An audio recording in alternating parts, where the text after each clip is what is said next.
matchup as you get a look at some of the stars here of today's game. Let's get right to it.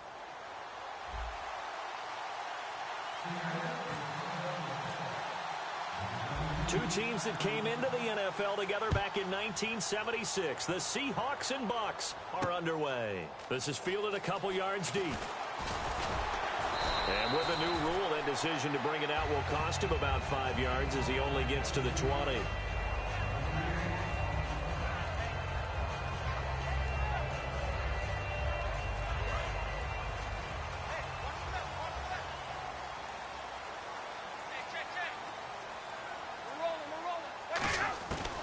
First down at Stafford. He gets it into the hands of Larry Fitzgerald. 7 yards, the pickup on the pitch and catch.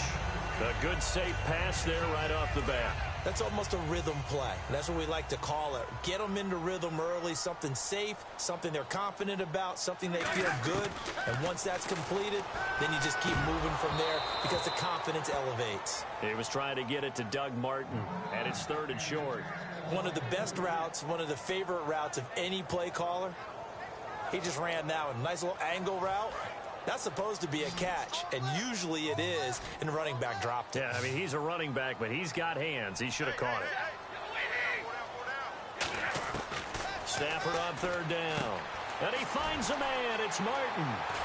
And he brings this up to the 46. Good enough for the first. And the play goes for 19 yards. Gives him a new set of downs. We can talk all we want about football being a game of strength and brawn. It's also a game of mismatches, and they're trying to create one there, getting it to their back out of the backfield to make a bigger play. As we often say, get it to him in space, let him use his leg. Yeah, if he can get a matchup against a linebacker or maybe a defensive end dropping out in his own blitz, he's going to win that battle just about every time. Not too many things get to a quarterback of this magnitude, but I think it's safe to say that pressure can get to any quarterback. Now, he's obviously a great franchise quarterback, but felt the pressure, threw it incomplete. Back to the air. Stafford on 2nd down. The ball popped in the air and intercepted. Picked off by Champ Bailey. Certainly not how they envisioned ending their opening drive here in the first quarter. Too many ones in this play. First quarter, first drive, first interception thrown. And that last one, that hurts. So they come out here in the eye. Here's McCoy. And incomplete to open things up. Greg Olsen was the intended target, and that'll bring up 2nd down. It's a tried-and-true formula, and I don't think it'll change for as long as we play football. If someone's trying to throw the ball and you can put pressure on them and make it tough, that's only going to help your defense. Yeah, he's since being hurried. He got rid of it before taking the hit, but incomplete. Now the ball comes loose, and it's picked up by the Buccaneers. And his guys will take over at the 25-yard line. And now the Buccaneers offense gets set to head back onto the field. And following the interception, we'll see what they can put together on this drive. I hear my old college coach right now. He always used to tell us before every game, the team making the fewest mistakes will win. What they're hoping is that that last mistake is their only one of the game. Coaches, that's all they talk about, turnovers, right? Minimizing those and maximizing opportunities. And he is in for the Seattle touchdown. Their dangerous wide receiver, 23 yards for the touchdown. And the Seahawks have taken a first quarter lead. And his kick is no good. An inauspicious start here kicking-wise as this one stays a 6-0 game. Another extra point opportunity here. And this will give the Seahawks a 7-0 lead.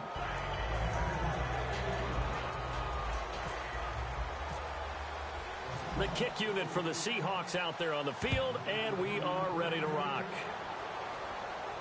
That's fielded in the end zone.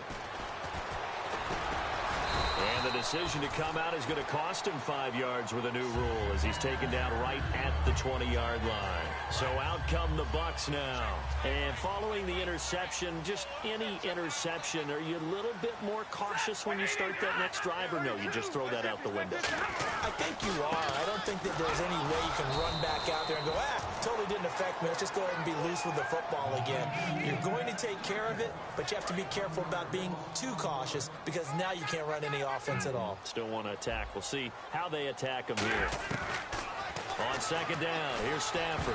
Oh, he almost had it. Already with one interception, just missing his second there. Well, he just threw an interception last drive, nearly another pick. And things aren't very even right now, are they? It's a little bit sloppy out there, isn't it? It's kind of different between driving on those paved roads and those country roads that have those potholes in them, isn't it? That's the way this game's going right now. A lot of bouncy bounce to it. You spent some time on some Tennessee country roads. I certainly have. Plenty of family back there. God love them. Putting pressure on the guy throwing the football is always good, but when you can couple that with contact on him that leads to an incompletion, as we just saw there, that's winning football.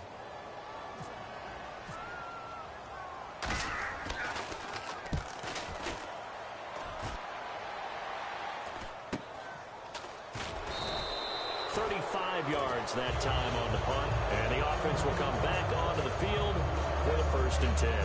The Seattle offense now set to come back out on the field, and that recipe on their last drive that resulted in a touchdown looked pretty good, so they'll be hoping to do that once more.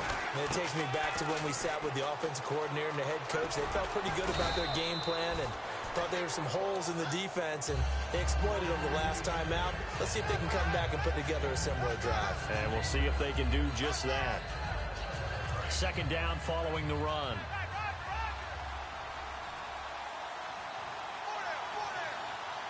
They come up in an offset eye. Now McCoy. And this is caught. It's Greg Olsen. And he's going to get this inside the 30. And call it a gain of 19, and it moves the chains. And when you're playing a quarterback with some experience and some moxie, you enter the danger zone when you decide to blitz him, because if he's able to diagnose as he did on that play, he can hurt you downfield. He reads defense. Oh, and this ball's tipped and intercepted. A great read, and it's picked off. And a big turnover there as his guys will get the football back. And Tampa Bay trots out there now. And last drive, 3 and out. Still a goose egg on the scoreboard. How do they break that goose egg? They've got to find a way to get the ball in the hands of their playmakers, get them some space, and try and make a first down and get some momentum going.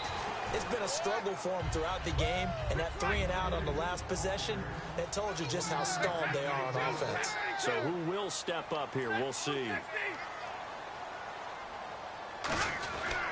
Again, it's Martin fighting through, and he's going to be taken down here at about the 10. And still about 3 yards shy of a first as the 4-yard pickup brings it to 3rd down. Some of the most unselfish players on any football team, defensive tackles, because we ask them to just eat up blocks, allow other people to make tackles. And when he can make a play himself, as we just saw there, that's a big day. And they pick up a first down, and that came out of the fullback position. But as you and I both know, that doesn't necessarily mean that's a fullback playing in that spot. You know, times have changed, right? The old school fullback doesn't really exist anymore. We're not getting that same player out of college with all the spread offenses, not very many pro style where you actually have a true fullback. We're having to make do in the NFL and put guys in that spot who emulate it but aren't necessarily that position. Back now with Charles Davis. I'm Brandon Gaudin. It's the Bucs in possession of the football as we begin the second quarter. They've got it 2nd and 6 to start things out. One man on the backfield, that's Martin. Here's Stafford. Blitz coming, and down he goes. Jake Ryan coming hard on the blitz. He dumps him for a loss of 8.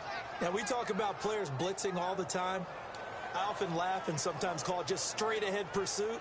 What a running start right back to the backfield for him. Yeah, it really didn't give anybody a chance to get up there and stop him. No, I mean, that's really, really difficult. You're asking a whole lot anyway, but when he gets that kind of a start and comes through clean, oftentimes the advantage definitely goes to the defensive player.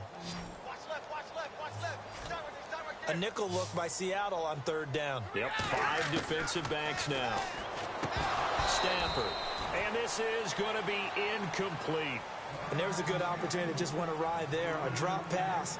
I guess that's why they call them running backs and not catching backs.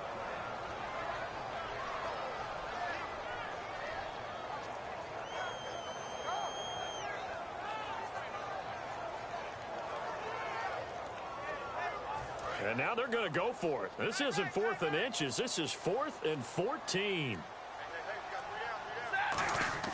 They are going to go for it. It's Stafford. And he fires one that's intercepted. Darius Slay with a pick.